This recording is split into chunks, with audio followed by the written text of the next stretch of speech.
Chapter 3, The Chain. I went back to the clinic because the world made more sense with fluorescent light buzzing overhead and people crying where crying is expected. I signed the sign-in sheet with a hand that felt borrowed. The chair legs screeched when I took my spot at the intake desk, a high sound like the scream of metal. Frankie, the nurse who knew everyone's business before they did, brought me a coffee and lowered her voice.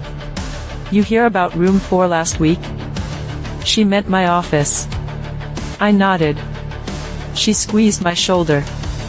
"It gets under your nails. You'll wash and wash." I didn't want pity.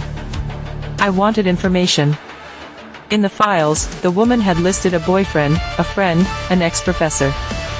I shouldn't have used the emergency contact list for anything but a courtesy call, but curiosity is a shape a person slips into when they can't stand the shape of their own life. I called the ex-professor first, a man whose voice sounded grated and tired.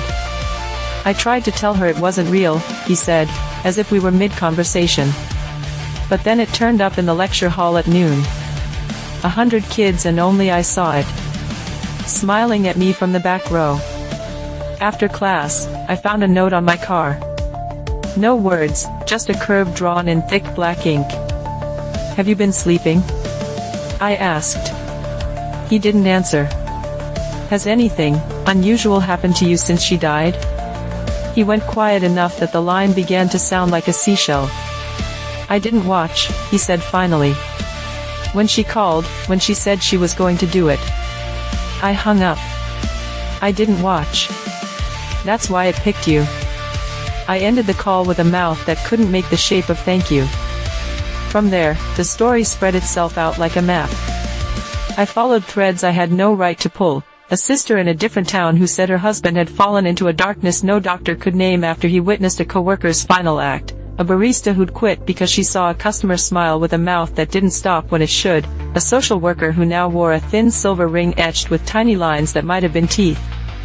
Each person had a version of the same thing: witness, then weeks of wrongness, then an end that turned witnesses into carriers.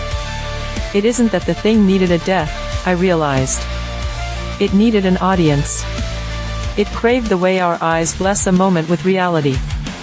Death was just the door it liked best. If you think I'm being poetic, I'm not. I'm being precise. I printed the stories and pinned them to my wall. The chain didn't go back years or decades. It went back and back, farther than printing presses, older than language that can be traced. Not a pandemic. A folklore with teeth. I visited a man in the county jail who had been accused of killing his neighbor because he believed the neighbor was mimicking his smile. The man looked at my face and giggled with a sound that made the hairs on my arms stand up. "It's already behind you," he said, and for a heartbeat I felt a warmth on my neck, a breath that wasn't air. When I turned, there was nothing but the shadow of the fluorescent bulb, which looked, in that moment, like a grin hanging from the ceiling.